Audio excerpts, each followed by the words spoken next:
بسم الله الرحمن الرحيم إن الحمد لله نحمده ونستعينه ونستغفره ونعوذ بالله من شرور أنفسنا وسيئات أعمالنا من يهده الله فلا مضل له ومن يضلل فلا هادي له وأشهد أن لا إله إلا الله وحده لا شريك له وأشهد أن محمدًا عبده ورسوله يا أيها الذين آمنوا اتقوا الله حق تقاته ولا تموتن إلا وأنتم مسلمون يا أيها الناس اتقوا ربكم الذي خلقكم من نفس واحدة وخلق منها زوجها وبث منهما رجالا كثيرا ونساء واتقوا الله الذي تساءلون به والأرحام إن الله كان عليكم رقيبا يا أيها الذين آمنوا اتقوا الله وقولوا قولا سديدا يصلح لكم أعمالكم ويغفر لكم ذنوبكم ومن يطع الله ورسوله فقد فاز فوزا عظيما أما بعد فإن أصدق الحديث كتاب الله وأحسن الهدي هدي محمد صلى الله عليه وعلى آله وسلم وشر الأمور محدثاتها وكل محدثة بدعة وكل بدعة ضلالة وكل ضلالة في النار. Alhamdulillah, kita bersyukur pada Allah Subhanahu wa taala pada hari ini, hari Sabtu malam Ahad 9 Sya'ban 1446 Hijriah, bertepatan dengan 8 Januari 2025, 8 Februari 2025. Kita dimudahkan oleh Allah Subhanahu wa taala untuk duduk bersama di Masjid Jami' Abu Darda Pekanbaru Riau untuk mengkaji ayat-ayat suci Al-Quran dan hadis dari Rasul sallallahu alaihi wasallam dalam sebuah kajian tematik dengan tema untukmu yang masih melalaikan salat. Salawat dan salam semoga selalu Allah berikan kepada Nabi kita Muhammad sallallahu alaihi wa alihi wasallam, pada keluarga beliau, para sahabat, serta orang-orang yang mengikuti beliau sampai hari kiamat kelak. Dengan nama-nama Allah yang husna dan sifat-sifatnya yang ulia, kita berdoa, Allahumma inna nas'aluka ilman nafi'an wa rizqan tayyiban wa amalan mutaqabbala, Allahumma amin. Sebelum saya mulai, maka hendaknya para jamaah agar mengikuti kajian ini, terutama yang di belakang, tidak ada yang mengobrol, terutama santri. Terutama santri. Santri harus beradab di majelis ilmu. Taib, ahibati fillah, afanillah wa iyyakum. Tema kita adalah untukmu yang masih melalaikan sholat. Tema ini saya ambilkan dari ayat Al-Quran dalam surat Al-Ma'un, fawailun lil musallin. Neraka wail bagi orang-orang yang sholat. Alladzina hum an salatihim sahun. Orang-orang yang lalai dari sholatnya atau lalai tentang sholatnya. Inilah asal muasal dasar dari tema kajian kita malam ini. Kalau kita baca penafsiran para ulama tentang ayat ini, maka kita akan tahu siapa yang dituju dari ayat ini, dan secara bersamaan kita juga tahu siapa yang dituju dari kajian ini. Saya bacakan dari tafsir Imam Ibnu Katsir rahimahullah ketika beliau menafsiri ayat fawailul lil musallin alladzina hum an salatihim sahun. Neraka wail bagi orang-orang yang salat, yang lalai tentang salatnya. Imam Ibnu Katsir berkata, qala Ibnu Abbasin wa ghairuhu, berkata Abdullah bin Abbas radhiyallahu anhuma dan selain beliau dari para ahli tafsir. Dan Abdullah bin Abbas turjumanul Quran, ahli tafsir di generasi sahabat Nabi, dan langsung mendapatkan doa dari Rasulullah sallallahu alaihi wasallam dan belajar langsung tafsir dari Rasulullah sallallahu alaihi wasallam. Ini menunjukkan bahwa pentingnya tafsiran dari Abdullah bin Abbas radhiyallahu anhuma. Beliau berkata, ya'ni al-munafiqin. Orang-orang yang lalai tentang salatnya adalah orang-orang munafik. Siapa mereka? Alladzina yusalluna fil alaniyah wa la yusalluna fis sir. Orang-orang yang salat saat di tengah orang banyak dan orang-orang yang tidak salat saat sendirian.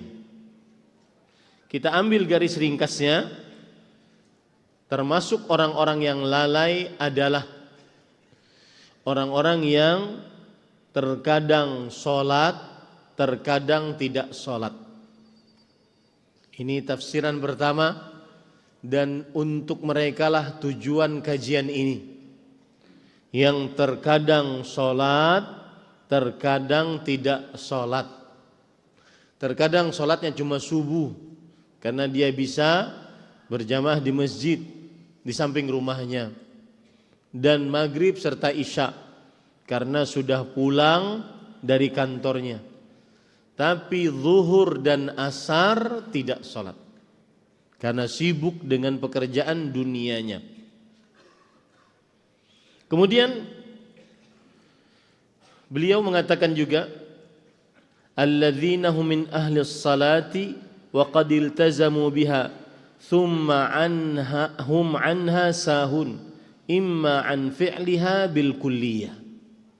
Yang artinya termasuk orang yang lalai salat adalah orang yang meninggalkan salat sama sekali, yang dahulunya ahli salat. Artinya termasuk yang dituju dalam kajian ini orang yang tidak salat sama sekali, beragama Islam tapi tidak salat. Ini yang dituju dari kajian dengan tema untukmu yang meninggalkan salat. Kemudian Abdullah bin Abbas juga mengatakan, wa imma an fi'liha fil waqtil muqaddari laha syar'an fayukhrijaha an waqtiha bil kulliyah.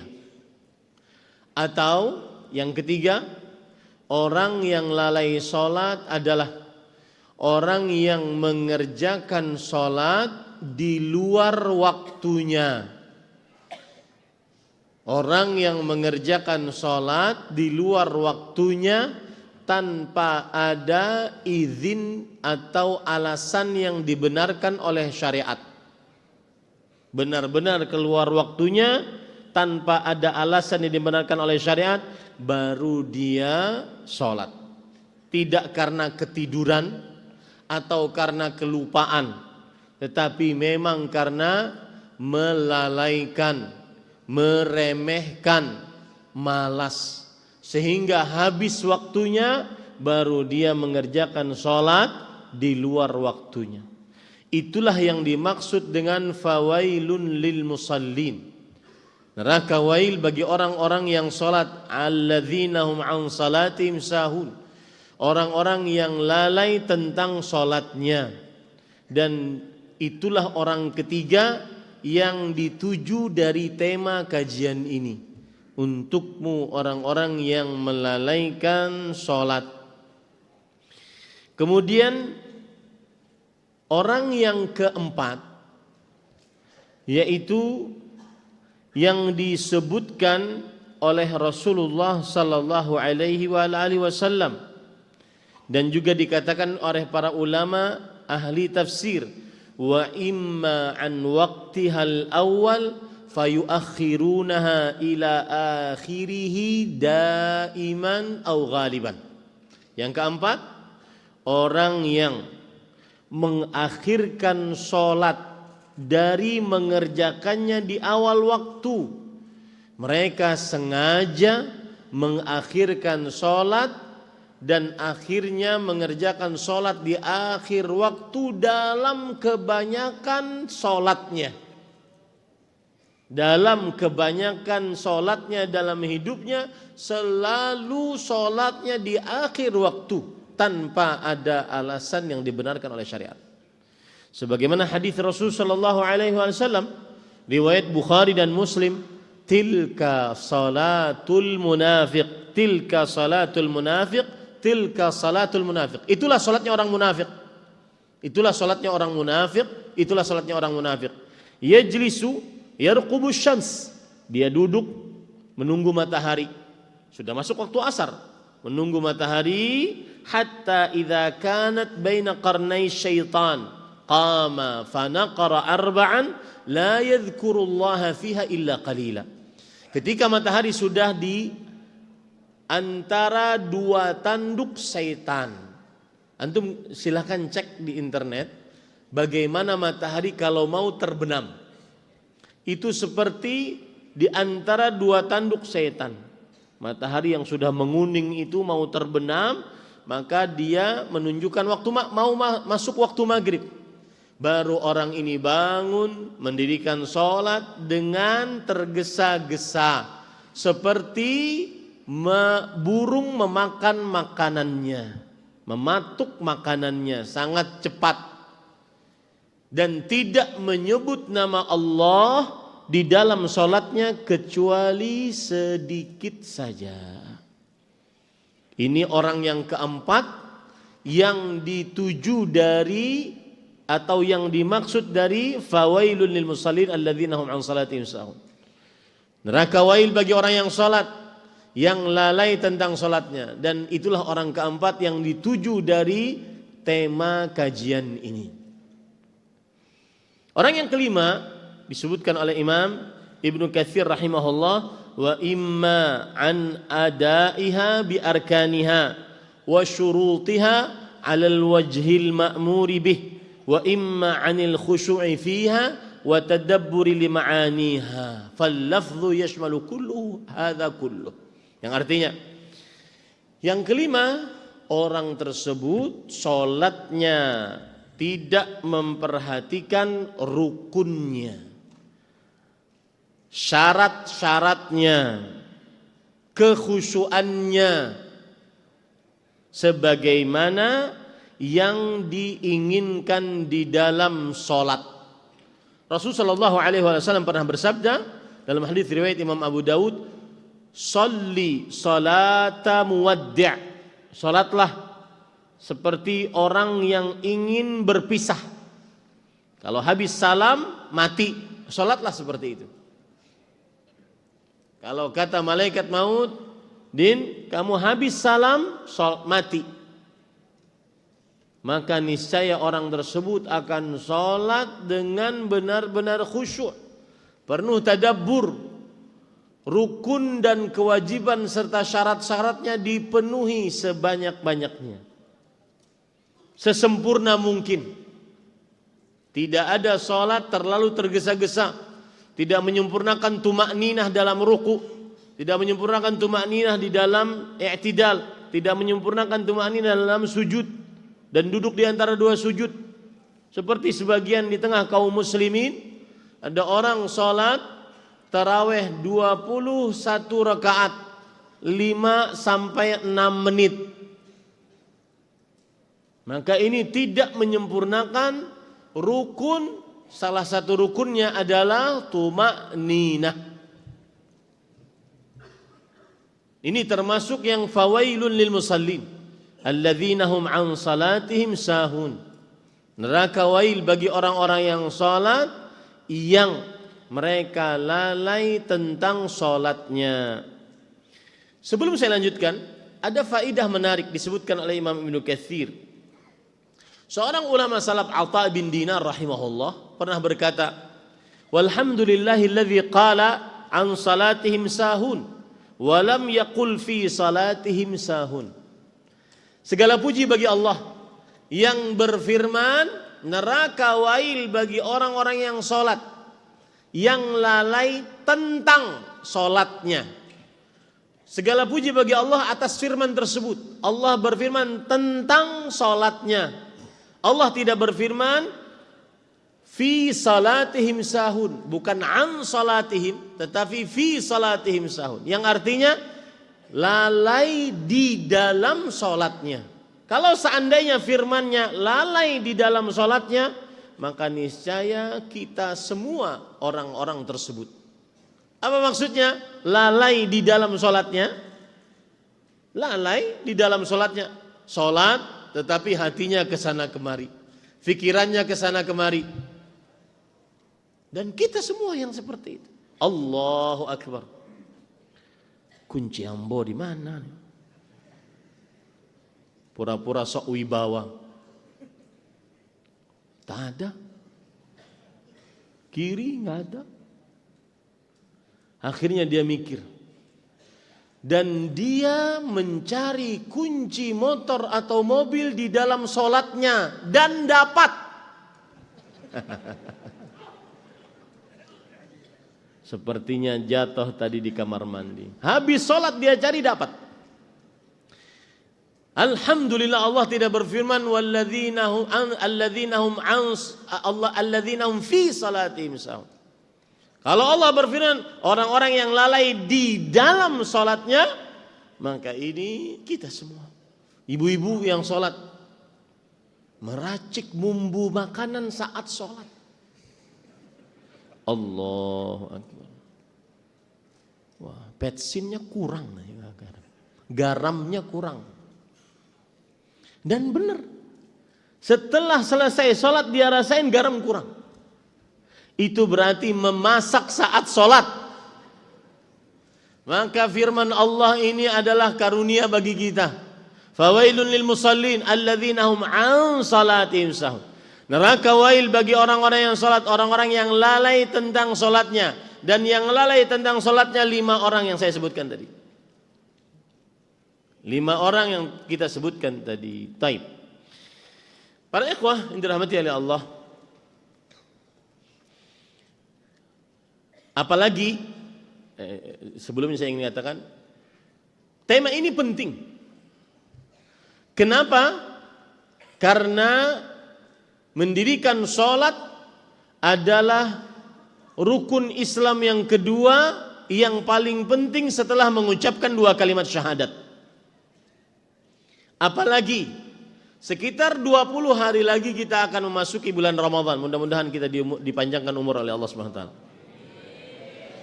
Tidak akan bermanfaat dan sah puasa seseorang jika tidak mengerjakan sholat 5 waktu.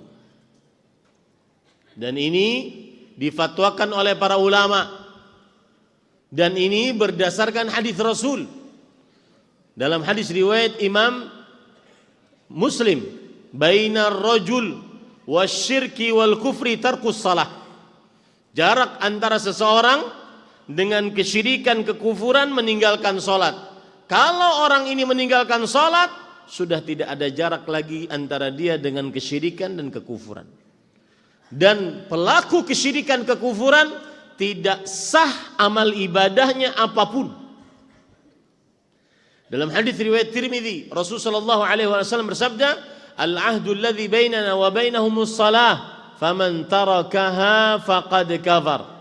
Perjanjian antara kami kaum muslimin dengan mereka kaum kafirin musyrikin adalah perihal salat. Siapa yang meninggalkan salat maka sungguh dia telah kafir. Orang kafir tidak sah amal ibadahnya termasuk puasa. Maka tema ini penting untuk dibahas sebelum menjelang masuk bulan Ramadan yang penuh dengan berkah. Para ikhwan yang dirahmati oleh Allah Subhanahu wa taala, tema ini juga penting untuk dibahas. Kenapa? Karena salat adalah syariat yang paling terbaik yang pernah Allah letakkan di atas muka bumi ini. Rasul sallallahu alaihi wasallam bersabda dalam hadis riwayat Imam At-Tabarani, "As-salatu khairu mawdhu', faman istata'a an yastakthir falyastakthir." Salat adalah syariat paling terbaik yang pernah Allah letakkan di atas muka bumi. Siapa yang sanggup untuk memperbanyak, maka hendaklah dia memperbanyaknya. Kemudian salat ini juga adalah salat yang perkara yang paling penting. Kenapa? Karena salat ini adalah wasiat paling terakhir Rasulullah sallallahu alaihi wasallam sebelum wafat. Nabi Muhammad sallallahu alaihi wasallam sudah tidak bisa sholat berjamaah di hari Kamis. Pada waktu sholat zuhur beliau tidak keluar lagi. Kamis, Jumat, Sabtu, Ahad, Senin beliau meninggal. Atau ya, Senin beliau meninggal. Di hari-hari tersebut dikatakan oleh orang-orang terdekatnya, Anas bin Malik, Ali bin Abi Thalib, Ummu Salamah, orang-orang terdekat Rasul sallallahu alaihi wasallam, Ummu Salamah radhiyallahu anha, bahwa wasiat paling terakhir Rasul sallallahu alaihi wasallam adalah as-salah, as-salah, jagalah salat, jagalah salat. Bahkan beliau pada suatu hari, kalau tidak salah hari Ahad, beliau seperti ada kekuatan. Kemudian beliau bangun dan melihat para sahabat salat diimami oleh Abu Bakar As-Siddiq radhiyallahu anhu. Kemudian beliau membuka hordengnya. Kemudian beliau tersenyum melihat para sahabat menjaga salatnya. Maka salat adalah wasiat paling terakhir Rasulullah SAW. Wasiat adalah pesan penting orang yang sebelum meninggal agar dikerjakan setelah meninggal. Kita saja kalau diwasiati oleh orang tua kita sebelum meninggal, maka kita akan sangat mengingat sampai akhir hayat kita apa wasiat orang tua kita. Ini bukan hanya sekedar orang tua, akan tetapi Nabi Muhammad sallallahu alaihi wasallam yang lebih wajib kita cintai dibandingkan orang tua dan seluruh manusia. Di dalam hadis yang diriwayatkan oleh Imam Ahmad, Ummu Salamah radhiyallahu anha berkata, Ummu Salamah istri Nabi, orang terdekat Rasul sallallahu alaihi wasallam.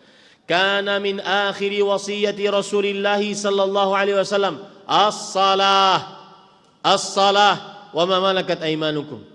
Adalah termasuk wasiat paling terakhir, akhiru wasiyah.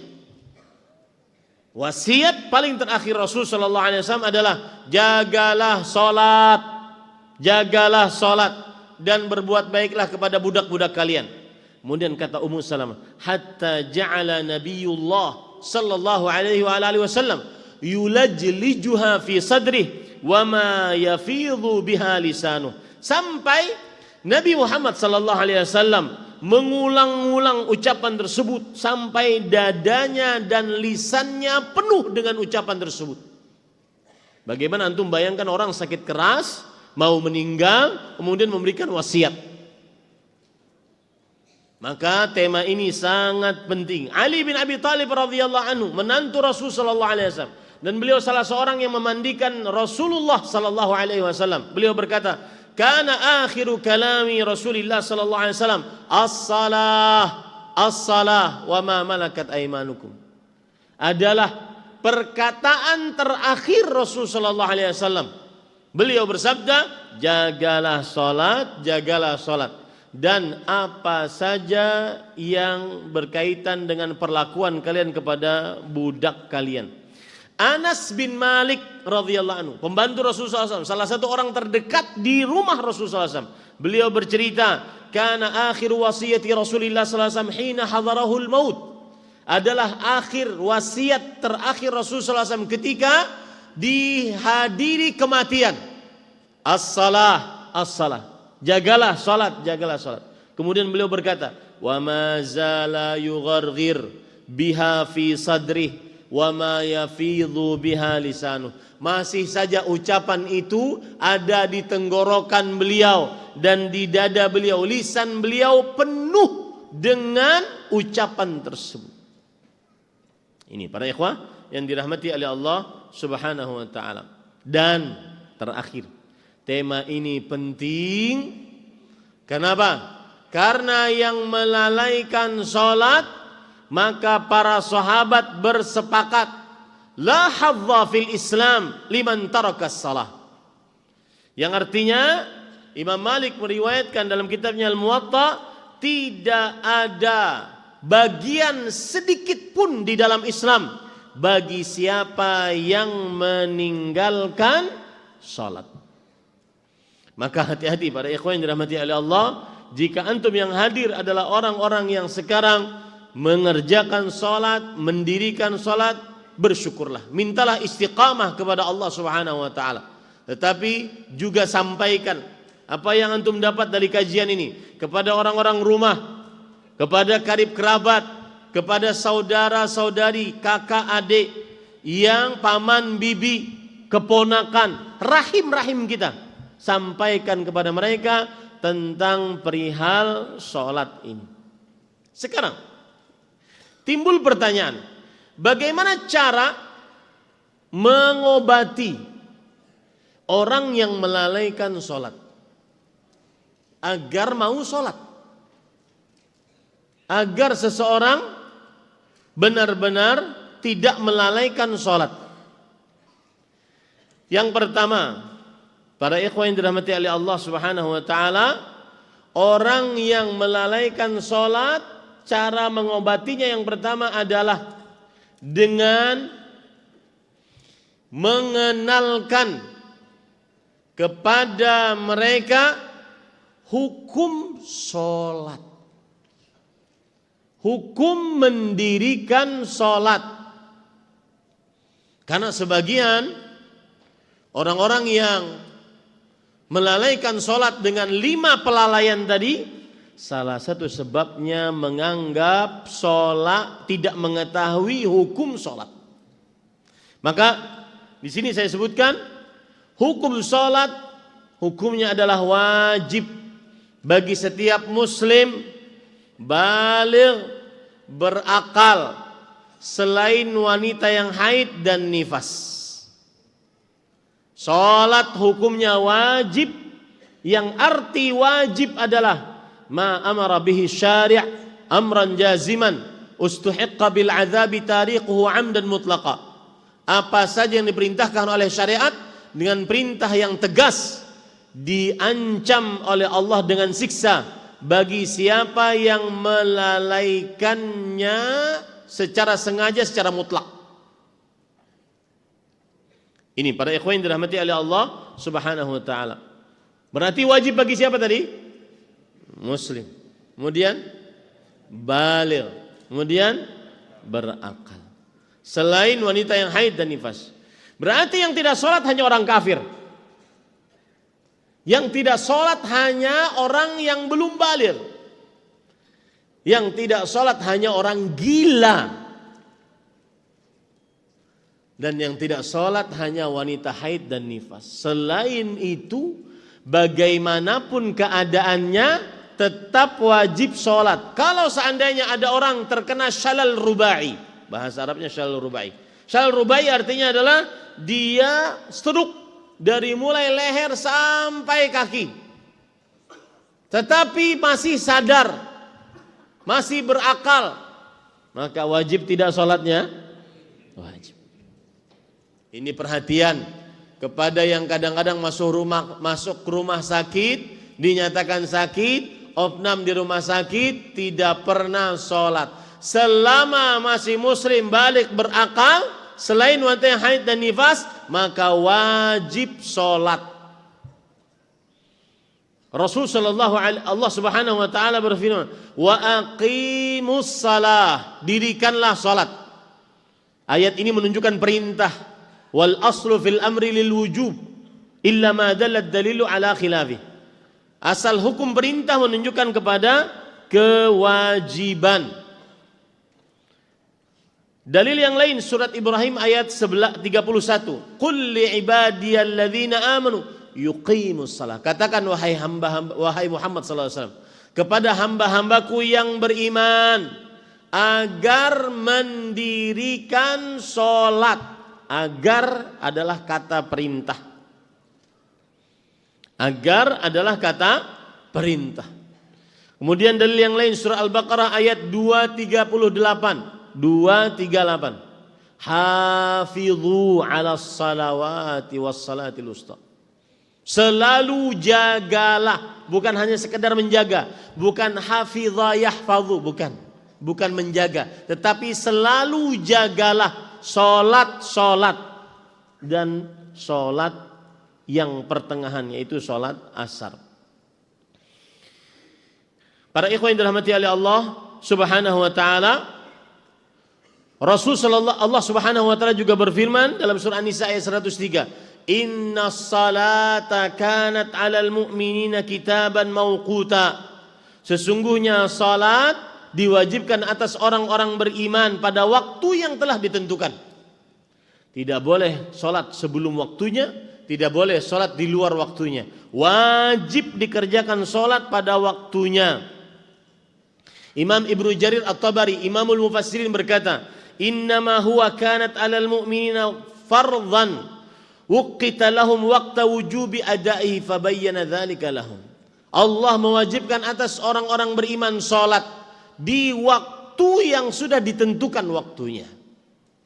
Ini para ikhwah yang dirahmati oleh Allah Subhanahu wa taala. Silakan azan dulu.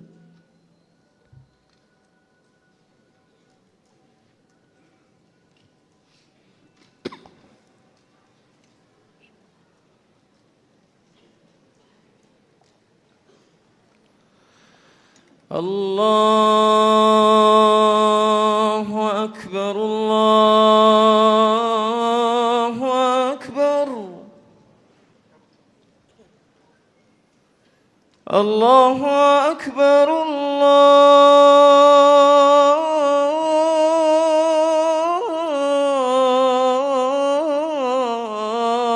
Allahu Akbar.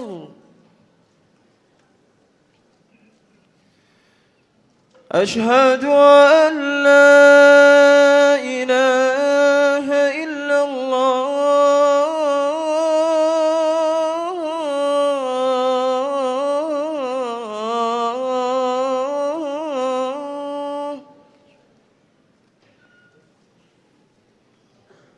أشهد أن لا إله إلا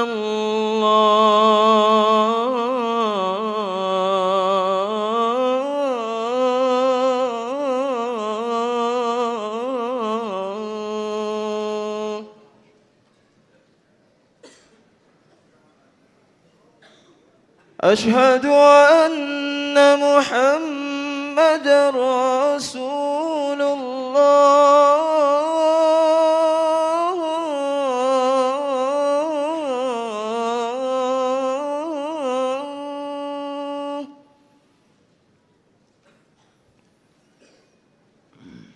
أشهد أن محمدًا رسول الله.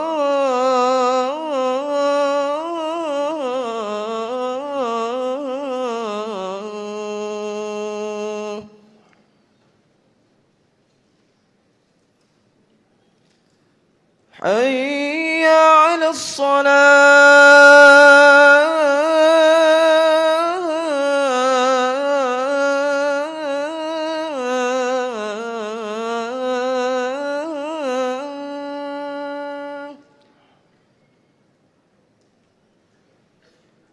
حي على الصلاة.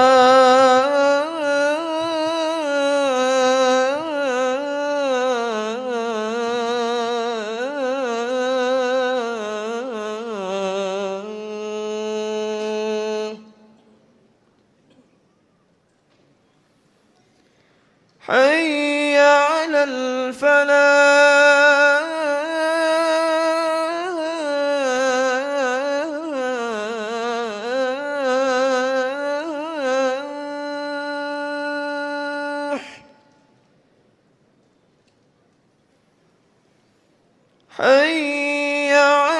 الفلاح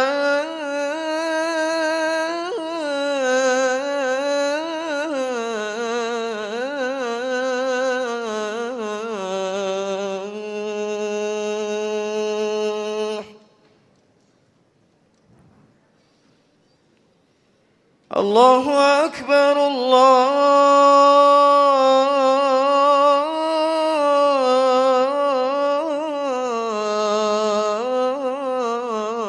الله أكبر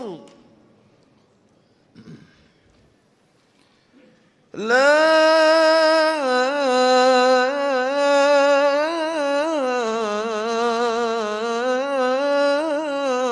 إله إلا الله.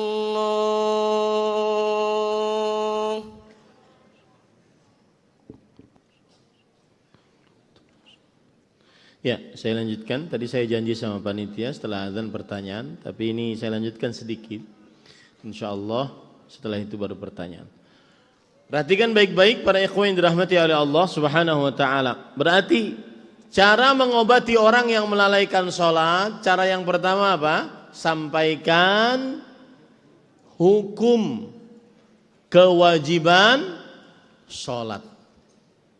Sampaikan bahwasanya sholat itu hukumnya wajib, yaitu apa saja yang diperintahkan oleh syariat dengan perintah yang tegas, diancam dengan siksa bagi siapa yang meninggalkannya dengan sengaja secara mutlak. Maka para ikhwah yang dirahmati oleh Allah Subhanahu wa taala, wajib sholat selama muslim. Yang tidak sholat hanya orang kafir. Wajib sholat kalau muslim baligh, yang tidak sholat yang belum baligh. Wajib sholat kalau seandainya dia sudah masih berakal. Yang tidak sholat hanya orang gila. Ya, bagaimanapun keadaannya, mau mukim, mau safar, mau sakit, mau sehat, tidak bisa bangun, tetap sholat. Rasul sallallahu alaihi wasallam bersabda, "Shalli qa'iman fa illam tastati fa ala jambin, fa illam tastati fa qa'idan, fa illam tastati fa ala jambin." Salatlah dalam keadaan berdiri. Kalau tidak sanggup salat dalam keadaan duduk. Kalau tidak sanggup salat dalam keadaan berbaring. Lihat penjelasan para ulama akan hadis ini.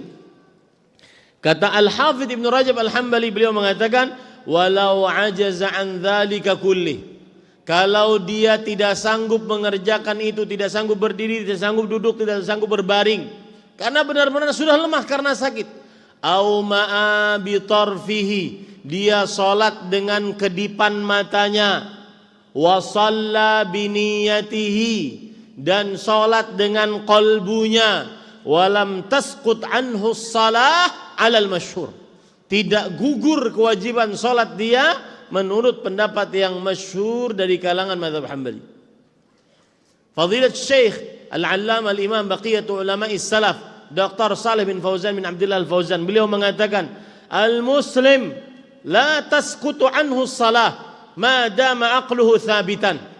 Orang muslim bagaimanapun keadaannya tidak gugur kewajiban salatnya selama akalnya masih ada. Walakinnahu yusalli ala hasabi halih, tetapi dia salat sesuai dengan kesanggupannya. Fattaqullaha mastata'tum, bertakwalah kepada Allah sesuai dengan kemampuan kalian. Baik, itu cara yang pertama, mengobati orang yang melalaikan salat. Cara yang kedua, mengobati orang yang melalaikan salat, kenalkan, ajarkan bagi orang yang melalaikan salat kedudukan salat di dalam agama Islam. Dan ini sudah sebagian saya sebutkan tadi. Yang pertama, kedudukan salat, dia adalah rukun Islam. Rukun Islam. Rasul sallallahu alaihi wasallam bersabda, "Bunyal Islamu ala khams." Islam dibangun di atas 5 perkara. Syahadati an la ilaha illallah wa anna Muhammadar Rasulullah, wa iqamis salah, wa ita'iz zakah, wal haji wa shaumi Ramadan. Islam dibangun di atas 5 perkara. 2 kalimat syahadat, mendirikan sholat. Dari hadis ini kita ambil pelajaran. Kedudukan sholat paling agung. Kedudukan ya, kita tidak membicarakan keutamaan. Pahala sholat, enggak, belum nanti. Kedudukan sholat paling agung, dia adalah rukun Islam. Salah satu rukun Islam yang paling utama setelah 2 kalimat syahadat. Saya bertanya sekarang kepada antum sekalian, Ustadz, kalau memang rukun, memang kenapa? Kalau rukun kenapa memang? Ada apa dengan rukun? Ini sebabnya karena tidak paham makna rukun. Rukun pengertiannya secara bahasa adalah al-janibul aqwa minasyai'. Bagian yang paling kuat dari sesuatu. Itu rukun. Maka ketika sholat adalah rukun Islam, dia adalah bagian yang paling kuat dalam Islam. Itu satu. Salah satu makna rukun adalah secara istilah ulama usul fikih, ma la yatimu illa bihi. Rukun adalah sesuatu yang tidak sempurna kecuali dengannya. Islam tidak sempurna kecuali dengannya. Itu yang disebut dengan rukun Islam. Ini yang saya maksud. Ketika tadi antum belajar rukun Islam, belajarlah yang seperti ini pelan-pelan. Antum akan mumpuni ilmunya. Coba tanya kepada diri antum, sudah berapa lama saya mengenal dakwah yang mulia ini? Sudah berapa dalam ilmu yang mumpuni yang saya miliki? Apakah cuma hanya kajian-kajian tematik? Apalagi di zaman sekarang hanya ilmu-ilmu yang didapat dari reels 1 menitan, short 2 menitan, ya akhi, itu bukan ilmu yang mumpuni ya akhi. Itu hanya sekedar pengingat, penasehat. Ilmu yang mumpuni yang belajar benar-benar secara sistematis rukun Islam dengan kitab dan guru, rukun iman dengan kitab dan guru. Itu yang akan mumpuni. Dan saya katakan, saya tantang itu, siapa yang mengerjakan silahkan lapor. Mudah-mudahan dia bermanfaat. Itu arti rukun. Rukun artinya yang ketiga adalah mahiyatus syai', inti sesuatu. Maka ketika dikatakan rukun Islam, salat adalah rukun Islam, berarti salat adalah inti sesuatu. Maka benarlah perkataan para ulama salaf, la hadza fil Islam liman taraka shalah. Tidak ada bagian dalam Islam bagi siapa yang meninggalkan salat. Kemudian kedudukan sholat yang lain. Sholat adalah amalan paling pertama yang akan dihisab. Dan sholat penentu amalan-amalan lain. Serta sholat penentu nasib seseorang di akhirat. Itu 3 poin dalam 1 deretan. Sholat amalan paling pertama yang akan dihisab oleh Allah. Yang kedua, sholat penentu amal lain. Sholatnya rusak, meskipun Anda ahli bakti orang tua, meskipun Anda ahli sedekah, ahli umroh, ahli zakat, tidak manfaat kalau sholatnya rusak. Sholat penentu nasib di akhirat. Seseorang akan beruntung, sukses di akhirat karena kalau sholatnya baik. Seseorang akan buntung, merugi di akhirat kalau salatnya rusak. Ini kedudukan salat yang sangat luar biasa. Alangkah ruginya orang yang berbakti pada orang tua tapi tidak salat. Karena itu tidak dianggap nantinya. Rasul sallallahu alaihi wasallam bersabda dalam hadis yang diriwayatkan oleh Imam At-Tabarani, "Awwalu ma yuhasabul 'abdu yaumal qiyamah as-shalah." Yang pertama kali akan dihisap atas seorang hamba pada hari kiamat adalah solat. Fa in saluhat saluha sairu amali, wa in fasadat fasada sairu amali. Kalau solatnya baik, maka seluruh amalnya baik. Kalau solatnya buruk, rusak, seluruh amalnya rusak. Ini para ikhwan yang dirahmati oleh Allah Subhanahu wa taala. Kemudian lihat kedudukan solat yang lain. Solat adalah ibadah yang paling dicintai oleh Allah. Dari sisi mana? Pertama, Rasulullah SAW harus mengambil syariat tersebut langsung kepada Allah. Beliau yang naik kepada Allah saat Isra dan Mi'raj. Kemudian yang kedua, tidak pernah ada ibadah yang dikerjakan diulang sehari semalam 5 kali sehari semalam kecuali sholat. Yang ketiga, tidak pernah ada ibadah yang sunnahnya paling banyak kecuali sholat. Yang keempat, tidak ada ibadah yang kalau lupa diulang kecuali sholat. Ini menunjukkan ibadah sholat, ibadah yang paling disukai oleh Allah Subhanahu wa ta'ala. Saya sebutkan beberapa poin tadi. Yang pertama, Rasul sallallahu alaihi wasallam langsung mengambil sholat tersebut ke atas langit tanpa perantara Jibril. Yang kedua, tidak ada ibadah yang diulang 5 kali sehari kecuali sholat. Yang ketiga, tidak ada ibadah yang amalan sunnahnya paling banyak kecuali sholat. Yang keempat, tidak ada ibadah yang kalau lupa atau ketiduran diqadha kecuali sholat. Siapa yang bisa mengulang? Saya kasih duit 100 juta, 100 ribu. 100 juta. Aja.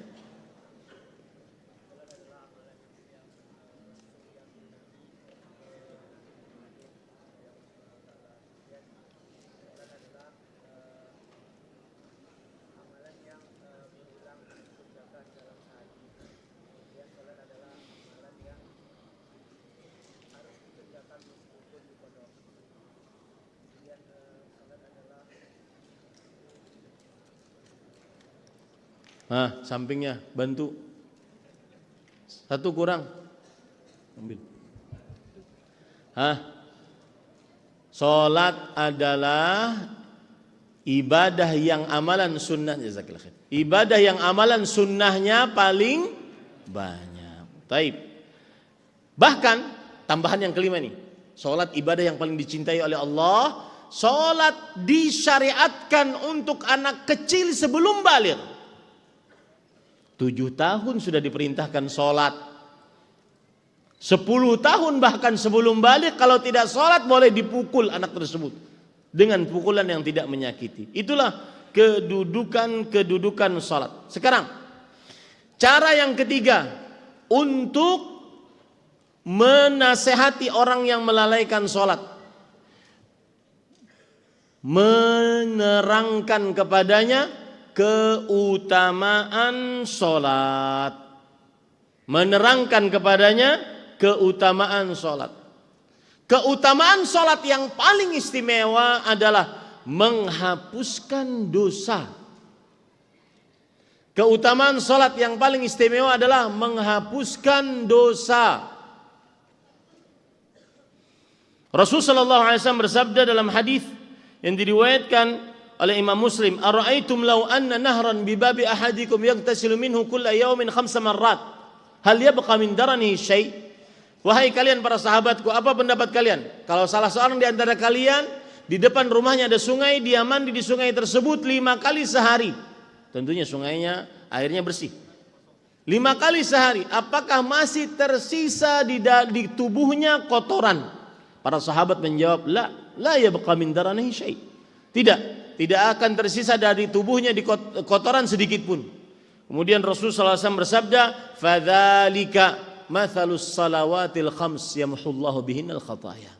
Demikianlah perumpamaan salat 5 waktu menghapuskan dosa-dosa dengan salat tersebut. Rasulullah SAW bersabda, "As-salawatul khams wal jum'atu ila jum'ah wa ramadhan ila ramadhan mukaffiratu ma bainahunna idza ijtunibatil kaba'ir." Salat 5 waktu, Jumat kepada Jumat yang lain, bulan Ramadan kepada bulan Ramadan yang lain, menghapuskan dosa di antaranya jika dijauhi dosa-dosa besar. Berarti orang yang salat Isya nanti terhapus dosanya antara maghrib dan Isya. Orang yang salat subuh nanti terhapus dosanya antara subuh, antara isya dan subuh. Orang yang salat zuhur nanti besok terhapus akan dosanya antara subuh dan zuhur, dan seterusnya seperti itu.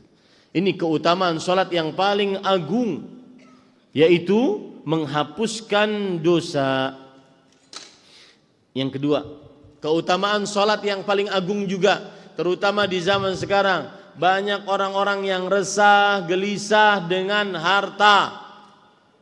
Banyak orang-orang yang insecure, tidak pede karena tidak punya harta, akibat dididik oleh media sosial seakan-akan kunci kesuksesan adalah punya harta. Perhatikan Rasulullah sallallahu alaihi wasallam, agar seseorang tenang kalbunya, salatlah.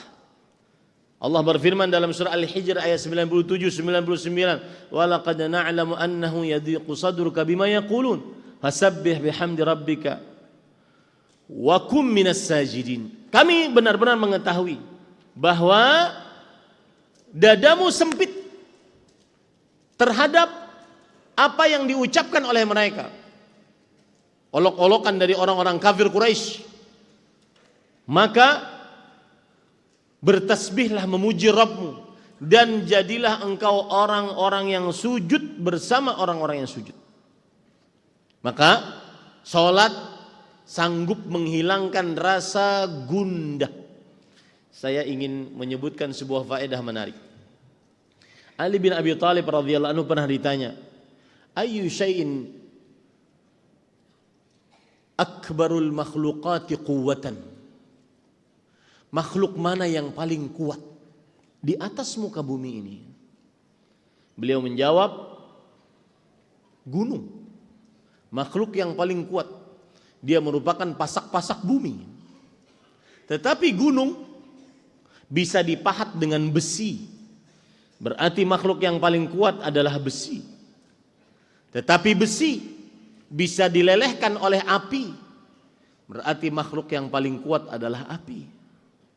Api bisa dipadamkan oleh air, berarti air adalah makhluk yang paling kuat.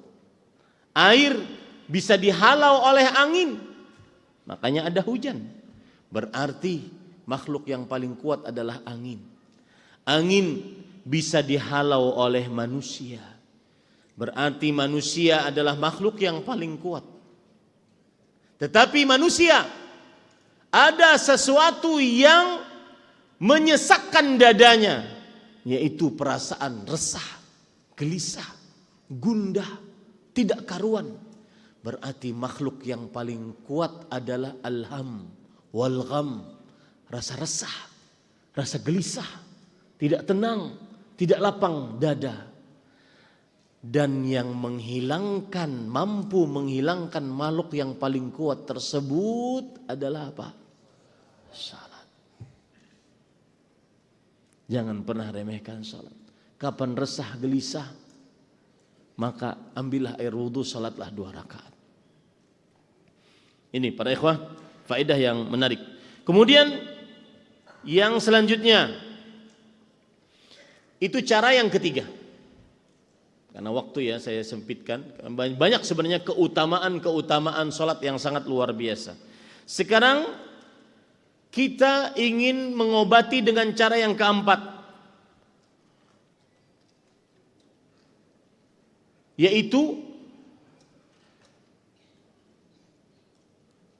orang yang melalaikan salat harus dikenalkan, diajarkan tentang peringatan keras di dalam syariat Islam bagi siapa yang meninggalkan dan melalaikan sholat. Harus diajarkan, ini yang keempat. Harus diajarkan bagi yang melalaikan sholat tentang peringatan keras bagi yang melalaikan sholat. Contohnya hadis yang saya sebutkan tadi, inna baina rajuli wa baina syirki wal kufri tarkus salah. Jarak antara seseorang dengan kesyirikan dan kekufuran meninggalkan sholat. Ini peringatan keras. Siapa yang meninggalkan sholat maka tidak ada jarak antara dia dengan kesyirikan dan kekufuran. Ini peringatan keras dari Rasulullah sallallahu alaihi wasallam. Al-ahdul ladzi bainana wa bainahumus salah faman tarakaha faqad kafar. Perjanjian antara kami orang Islam dengan mereka orang kafir adalah perihal salat. Siapa yang meninggalkannya maka sungguh dia telah kafir. Dalam hadis yang lain riwayat Imam Ahmad, la tatruki salata muta'ammidan fa innamahu man taraka salata muta'ammidan faqad bari'at minhu zimmatullahi wa rasulih. Jangan pernah tinggalkan salat dengan sengaja. Sesungguhnya siapa yang meninggalkan salat dengan sengaja, Allah dan Rasulnya berlepas diri darinya. Ini peringatan keras dari hadis Rasul. Peringatan keras dari perkataan para sahabat Nabi. Seperti perkataan Umar bin Khattab, la hadza fil Islam liman taraka salata muta'ammidan. Tidak ada bagian sedikit pun dalam Islam bagi siapa yang meninggalkan salat dengan sengaja. Ada sama sekali. Peringatan keras. Imam Mujahid rahimahullah bertanya kepada Jabir radhiyallahu anhu, "Maka kana yufarriqu bainal kufri wal imani 'indakum fi ahdi Rasulillah sallallahu alaihi wasallam?" Apa yang membedakan wahai Jabir, sahabat Rasulullah? Apa yang membedakan di antara kalian pada zaman Rasulullah?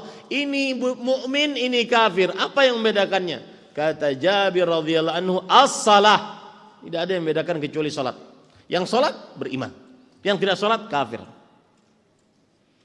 Ini obat yang keempat agar seseorang taubat dari melalaikan sholat. Obat yang kelima agar seseorang tidak melalaikan sholat, yaitu menjelaskan kepada orang tersebut tentang kejinya siksa di akhirat bagi siapa yang melalaikan sholat. Kejinya siksa di akhirat. Sebelum masuk kehidupan akhirat di neraka, di alam barzakh dulu, disiksa kubur bagi siapa yang meninggalkan sholat. Yang pertama siksanya, nih jenis siksanya di alam barzakh ya, siksa kuburnya. Orang tersebut berbaring, kemudian di kepala orang yang berbaring tersebut ada seorang yang membawa sebongkah batu yang besar, kemudian dia lemparkan ke kepala orang tersebut. Lihat, kenapa dia harus berbaring? Karena beliau tidak bisa ngelak. Benar-benar kena, benar-benar mantap kenanya. Rasul sallallahu alaihi wasallam bersabda, "Innahu atani al-lailah atiyan wa innahuma ibta'athani wa innahuma qala li intaliq wa in intalaqtu ma'ahuma wa inna atayna ala rajulin muttaji' wa idza akharu qa'imun alaihi bisakhrah wa idza huwa yahwi bisakhrah li ra'si fayathlaghu ra'sahu fayatahadhadul hajar hauna fayatba'ul hajar fayakhudhu fala yarju ilayhi hatta yasihha ra'suhu kama kan thumma ya'udu alayhi fayaf'alu bihi mithla ma fa'ala al-marrata al-ula." Qala qultu lahumā subhanallah ma hadhan, yang artinya aku dibawa oleh dua orang malaikat, kemudian aku melihat seorang yang berbaring. Kemudian di sisi kepala orang yang berbaring tersebut ada seorang yang membawa sebongkah batu. Dia melempar batu tersebut, kemudian batu tersebut menggelinding ke sana kemari. Kemudian dia ambil batunya. Tidaklah orang ini kembali kepada orang yang berbaring tersebut kecuali kepala orang yang berbaring tersebut sudah kembali seperti semula setelah rusaknya. Lalu dia lempar terus seperti itu. Kemudian aku berkata, subhanallah, siapa mereka berdua ini? Kemudian orang tersebut mengatakan, fa innahu rajulul ya'khudhul Qur'an fayarfudhuh wa yanamu 'anis salatil maktubah. Sesungguhnya dia adalah orang yang dulunya menghafal Quran lalu dia meninggalkannya. Hati-hati para santriku yang menghafal Quran lalu dia meninggalkannya. Kemudian dia sengaja meninggalkan salat dengan tidur, bukan karena ketiduran. Ini bahaya orang yang meninggalkan sholat. Sampaikan itu kepada yang melalaikan sholat. Ancamkan itu kepada orang yang melalaikan sholat. Kemudian para ikhwan yang dirahmati oleh Allah, siksa di akhirat yang lain. Rasul sallallahu alaihi wasallam, Allah berfirman dalam surah Al-Qalam ayat 42 sampai 43. Yauma yukshafu an saq wa yad'una ila sujud fala yastati'un khashi'atan absaruhum tarhaquhum dhillah wa qad kanu yad'una ila sujudi wa hum salimun. pada hari itu disingkap betis. Kemudian mereka, orang-orang di hari kiamat akan diperintahkan untuk sujud. Maka mereka tidak sanggup sujud. Bukan tidak mau, tidak sanggup sujud. Mata mereka tertunduk, terhina di hadapan Allah Subhanahu wa ta'ala. Apa sebabnya? Mereka saat di dunia yud'auna ila salah wahum salimun. Mereka di dunia dipanggil untuk mengerjakan salat, tetapi mereka tidak mau, padahal mereka dalam keadaan selamat, sehat walafiat. Artinya gini, diperintahkan untuk sujud, maka punggungnya tidak mau ruku. Jadi satu, selalu tegak. Itu siksa bagi orang yang tidak sholat di akhirat yang ketiga. Yang keempat, para ikhwan yang dirahmati oleh Allah Subhanahu wa taala, salah satunya maknanya adalah yang tidak mau sujud. Berkata Sa'id bin Jubair rahimahullah, seorang tabi'i, yasma'una hayya 'alal falah fala yujibun. Mereka mendengar hayya 'alal falah, tapi mereka tidak menghadiri panggilan tersebut. Ini pelajaran terutama bagi bapak-bapak, para laki. Kalau sudah azan, letakkan semuanya, HP-mu, media sosialmu, pekerjaan, datangilah sholat. Yang ketiga, orang yang tidak sholat akan dibakar dalam neraka Saqar. Allah Subhanahu wa taala berfirman dalam surah Al-Mudaththir ayat 39, illa ashabal yamin fi jannati yatasaalun anil mujrimin ma salakakum fi saqar qalu lam nakum minal musallin. Para penghuni surga di bagian kanan bertanya-tanya, kenapa kalian wahai orang-orang yang masuk ke dalam neraka, kenapa kalian masuk ke sini? Mereka mengatakan lam nakum minal musallin, kami bukan termasuk orang-orang yang mendirikan salat. Timbul pertanyaan, neraka Saqar itu bagaimana? Wa ma adraka ma saqar. Lanjutkan. Wa ma adraka ma saqar. Habis itu lawahatul lil bashar. Apa arti lawaha? Lawaha artinya membakar kulit-kulit. Ya, wa ma adraka ma saqar. La tubqi wa la tadhar. Lawahatul lil bashar. La tubqi wa la tadhar. Tidak menyisakan, tidak membiarkan, semuanya dibakar. Sampai kulit-kulitnya dibakar. Subhanallah. Sampaikan itu bagi orang yang melalaikan sholat. Kemudian siksa yang keempat, bagi orang yang melalaikan sholat, akan dimasukkan ke dalam neraka namanya ghai. Dalam surat Maryam ayat 59, fa khalafa min ba'dim khalfun adha'us salah wattaba'us syahawat fasawfa yalqauna ghayya. Maka akan ada orang yang menggantikan orang-orang sebelumnya yang buruk. Siapa orang yang buruk ini? Yang melalaikan sholat dan mengikuti syahwat. Lihat ini. Ini dua hal yang saling berkaitan satu dengan yang lainnya. Siapa saja yang melalaikan sholat pasti sedang mengikuti syahwat. Fasawfa yalqauna ghayya. Maka mereka akan mendapati neraka ghai. Saya bacakan tafsiran para ulama. Abdullah bin Abbas mengatakan, ghai, mereka akan mendapati ghai, khusranan, kerugian. Imam Qatadah bin Da'amah Sadusi, ulama tafsir di generasi tabi'i, syarran, keburukan. Abdullah bin Mas'ud radhiyallahu anhu mengatakan, ghai adalah wadin fi jahannam, ba'idul qa'ri, khabithut ta'am. Ghai adalah lembah jurang dalam neraka jahannam, dalam dan baunya busuk. Antum kalau masuk ruangan, semakin dalam itu oksigennya semakin habis. Kalau ditambah dengan bau yang busuk, maka akan sangat menyakitkan. Begitulah ghai. Abu Iyad rahimahullah, seorang ahli tafsir di generasi salaf, mengatakan ghai adalah wadin fi jahannam min qaihin wa dam. Ghai adalah lembah dalam neraka jahannam yang isinya muntahan penghuni neraka dan darah penghuni neraka.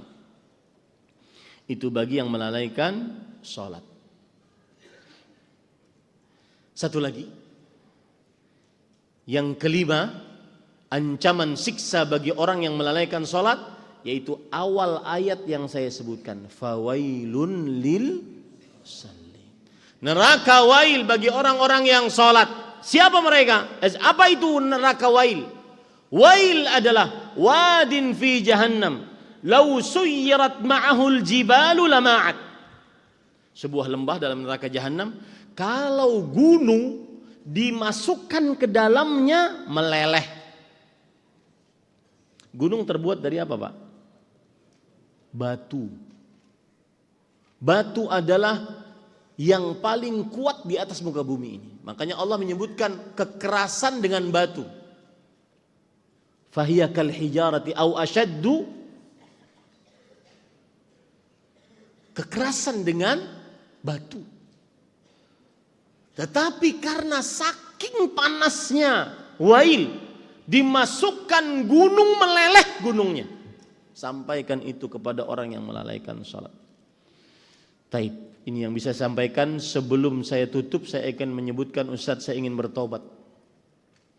Bagaimana caranya? Apakah saya harus mengqadha semua salat yang saya tinggalkan karena malas dan karena lalai? Maka ini khilaf di antara para ulama, dan saya lebih condong kepada pendapat cukup dia bertaubat. Dan tidak ada bayar kafarat, kompensasi, bayar sedekah apapun atas taubatnya karena meninggalkan sholat. Apalagi dibayarnya kepada ustadznya. Tidak ada. Karena sebagian ada yang ngibulin seperti itu, mengibulin jamaahnya. Saya ingin bertobat dari sholat yang pernah saya tinggalkan. Iya, bertobat dengan cara bayarnya kepada saya. Ini termasuk daripada penipuan. Bertobatlah kepada Allah, dan syarat taubat ada 5. Ikhlas karena Allah, tidak ada karena apa-apa kecuali karena Allah. Yang kedua, menyesal atas perbuatannya. Yang ketiga, melepaskan dosa itu. Yang keempat, bertekad untuk tidak mengulang dosa itu lagi. Yang kelima, dilakukan sebelum meninggal atau sebelum kiamat. Semoga yang disampaikan bermanfaat. Saya kembalikan acara kepada para ikhwah. Apakah ada pertanyaan ataukah cukup? Maka dipersilakan. Nah, waktu saya sudah habis, bahkan lewat.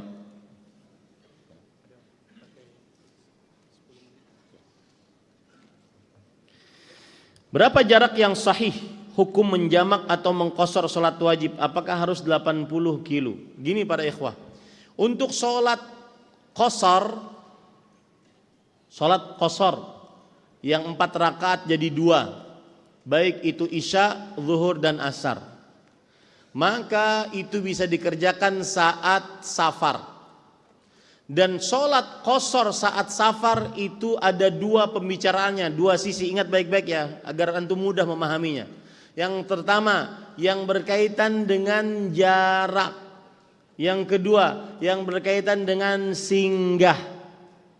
Seorang musafir yang bersafar di dalam perjalanannya, maka berapa jarak yang boleh dengannya dia mengqashar sholat? Jawabannya adalah terjadi khilaf di antara para ulama. Jumhur mengatakan sikap kehati-hatian 80 kilo. Ulama peneliti sekelas Syekhul Islam Ibnu Taimiyah rahimahullah, ketika Allah berfirman, "Wa idza darabtum fil ardi falaysa 'alaikum junahun tuqsuru minas shalah." Jika kalian bepergian di atas muka bumi ini, maka tidak mengapa kalian mengqashar salat. Maka bepergian di sini umum, belum ditentukan oleh Allah dalam Al-Quran, oleh Rasulullah SAW dalam hadis yang sahih. Setiap yang umum dalam Al-Quran belum ada penjelasannya secara rinci, maka dikembalikan kepada uruf, kebiasaan. Seperti saya dari Pekanbaru ke Duri. Apakah orang Pekanbaru dan Duri menganggap ini antara perjalanan keduanya ini safar atau tidak? Jika dianggap safar, maka dia safar. Ini pendapat yang saya lebih condong kepadanya, yaitu sesuai dengan kebiasaan. Dan itu berkaitan dengan jarak safar. Artinya antum mengqashar sholat dalam keadaan sedang bersafar, tidak singgah. Itu yang pertama. Yang kedua, bagaimana musafir yang singgah? Seperti saya sekarang, orang Banjarmasin singgah di Pekanbaru beberapa hari. Apakah saya boleh mengqashar? Maka jawabannya adalah terjadi khilaf di antara para ulama. Berapa hari singgahnya dia? Jumhur mengatakan 4 hari. Karena Rasulullah SAW ketika berhaji, beliau datang Kamis, Jumat, Sabtu, Ahad, Senin, Selasa, Rabu. Kamis beliau pergi ke Mina. Selama 4 hari ini beliau tinggal di Batha. Dan selama itu beliau mengqasar salatnya. Selama itu beliau mengqasar salatnya. Jadi ketika antum mungkin di Pekanbaru ada bini kedua di Duri 4 hari, maka qasar salat di situ. Tapi kalau seandainya salatnya seperti saya sekarang ikut salat dengan imam yang muqim, maka bagaimana? Salatlah sempurna. Kenapa? Karena innama ju'ilal imam liyutamma bih. Imam dijadikan untuk diikuti. Lalu ada pertanyaan yang selanjutnya saya tambahkan. Bagaimana kalau orang yang musafir ikut orang yang muqim, imamnya muqim, bolehkah dia sholat qabliyah ba'diyah? Maka jawabannya boleh. Kenapa? Karena kita mengqasar sholat wajib, maka tidak disyariatkan bagi kita sholat qabliyah ba'diyah kecuali 2 rakaat sebelum subuh, karena Rasulullah SAW tidak pernah meninggalkannya. Tetapi apabila kita ikut imam yang muqim dan sholatnya sempurna, kita pun sholatnya sempurna, berarti kita boleh melakukan apa? Qabliyah dan ba'diyah. Wallahu a'lam. Bagaimana cara terbaik seorang anak menasihati orang tuanya untuk sholat? Cara yang terbaik, perbaiki hubunganmu dulu dengan Allah. Wallahi ini cara paling jitu bagi orang tua yang sulit menasihati anaknya. Hubungi dulu dengan Allah. Man aslaha bainahu wa bainallah aslaha bainahu wa bainan nas. Kata para ulama di antaranya Imam Al-Qayyim rahimahullah. Siapa yang memperbaiki hubungannya dengan Allah, Allah akan mudahkan perbaikan hubungannya dengan anak-anak, dengan manusia lainnya. Perbaiki dulu hubungannya dengan Allah. Berdoa kepada Allah. Takwa kepada Allah. Jadi ukurannya itu bukan mulut kita sampai berbuih menasihati sang anak. Semua sudah kita lakukan Ustaz dan seterusnya. Tidak. Urusannya adalah hidayah. Dan hidayah di tangan siapa? Innaka la tahdi man ahbab, walakinna Allah yahdi man yasha. Maka perbaiki hubungannya dengan Allah Subhanahu wa taala. Baru setelah itu sampaikan kepada anak-anak apa yang sudah saya sebutkan tadi. Bagaimana pelaksanaan sholat jamak dan kasar yang Ustadz lakukan sekarang? Nah, ini yang saya lakukan tadi. Karena saya ikut bersama imam muqim, sholatnya sempurna, maka saya sholatnya sempurna, bahkan ada qobliyah ada ba'diyah. Dan itu saya ambilkan dari contoh nyata langsung Fadilat Syekh Ibrahim bin Amir Ruhaili. Suatu ketika kita habis daurah di sholat asar, habis asar daurah sampai maghrib, adzan maghrib, beliau sholat maghrib, setelah berzikir, kemudian kita kira beliau mau bangun, karena beliau musafir kita anggap, ternyata beliau sholat 2 rakaat, habis sholat 2 rakaat, sholat lagi. Saya langsung nanya kepada penjaganya atau kepada yang menemani beliau, ini kebiasaan Syekh? Iya. Begitu Pak. Seorang yang mengaku salafi harus lebih banyak ibadahnya dibandingkan yang lain. Terutama Pak, saat di rumah. Kita challenge, kita tantang diri kita masing-masing saat di rumah. Lebih banyak ibadahnya. Tapi dengan syarat, setelah itu jangan bikin status. Tidak ada jepretan video, kemudian foto sejadah. Alangkah indahnya sholat tahajud di malam hari. Perbanyak ibadah. Ya, ada perkataan menarik dari para ulama, la tabhathu an akhlaqir rijal fil masajid. Jangan engkau lihat kebiasaan orang di masjid. Di masjid semuanya soleh dan solehat. Cari saat dia di rumah dengan tetangganya, saat safar, saat berhubungan dengan uang. Terutama saya pesan di rumah masing-masing Pak, tegakkan ibadah. Abu Uthman An-Nahdi seorang tabi'i, muridnya Abu Hurairah radhiyallahu anhu, beliau bercerita, Tadhayyaftu Aba Hurairah sab'a layal. Aku bermalam di rumah guruku Abu Hurairah sepekan. Itu Pak, kalau sudah sepekan sudah ketahuan. Ini guru ini gimana sebenarnya. Kalau antum sepekan sama saya tahu bagaimana saya pemalasnya, bagaimana saya dan seterusnya. Kalau sekarang kita buat-buat aja lah. Ya, pura-pura aja depan antum-antum. Terlihat soleh. Ya. Kemudian beliau bercerita, setelah sepekan beliau mengambil sebuah nilai. Kata beliau, "Fakana Abu Hurairah wa imra'atuhu wa khadimuhu ya'taqibuna al-laila atlathan." Ternyata selama itu aku melihat Abu Hurairah, istrinya dan pembantunya sholat malam bergantian, setiap malam sepertiga malam, sepertiga malam, sepertiga malam. Di rumah Pak. Ya, kita janji masing-masing sama diri kita masing-masing di rumah. Seperti yang saya ungkap ketika saya khutbah Jumat kemarin.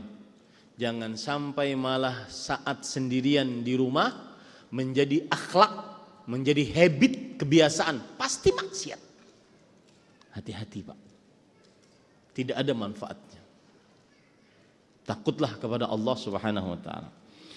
Bagaimana sholat? Ini sudah sholat safar sudah.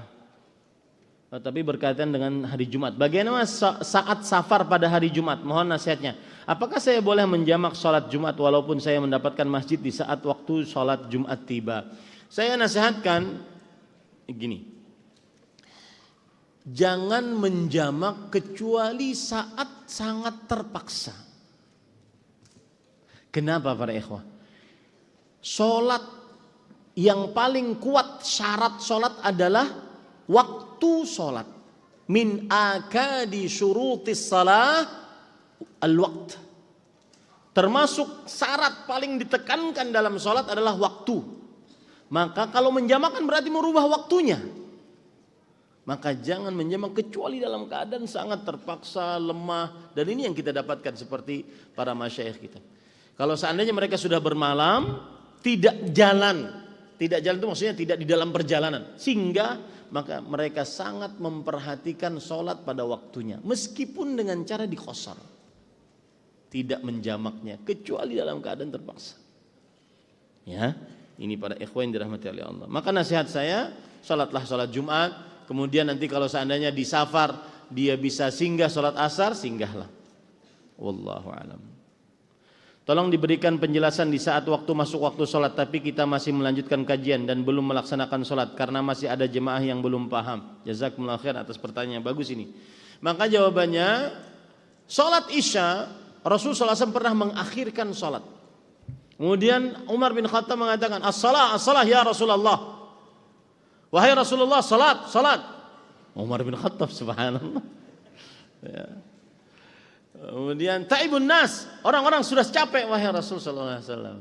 Maka kemudian Rasulullah SAW keluar dan bersabda, laula an asyqa ala ummati innaha la waqtuha. Kalau seandainya aku tidak menyulitkan atas umatku, maka salat Isya yang paling afdal adalah diakhirkan. Dan ini juga saat tablik akbar saja, pas saya datang saja. Apakah ada keringanan bagi seorang ibu yang menyusui, bagi seorang ibu yang anak-anaknya rewel sehingga sholatnya terkadang lalai tidak di awal? Maka jawabannya harus berusaha.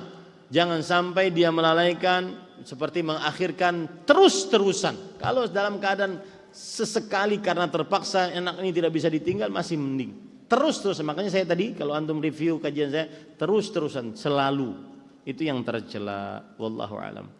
Apakah wajib sholat ke masjid jika kita mendengar suara azan? Contoh seperti kerja di pedalaman yang lumayan jauh dari masjid. Maka jawabannya para ikhwan yang dirahmati Allah, selama dia mendengar azan maka pergilah ke masjid. Kalau menyulitkan maka ketika dia di pedalaman hendaknya dia membuat masjid yang mungkin suara azan kedengaran Ustaz, tapi kan pakai mikrofon pembesar suara. Kalau saya ke sana mungkin setengah jam. Maka buatlah dia di pedalaman itu masjid atau musalla yang dia bisa berjamaah dengan kaum muslimin di daerah itu saja. Demikian sallallahu nabiyana Muhammad walhamdulillahirabbil alamin. Subhanakallah bihamdik asyhadu an la ilaha illa anta astaghfiruka wa atubu ilaik. Wassalamualaikum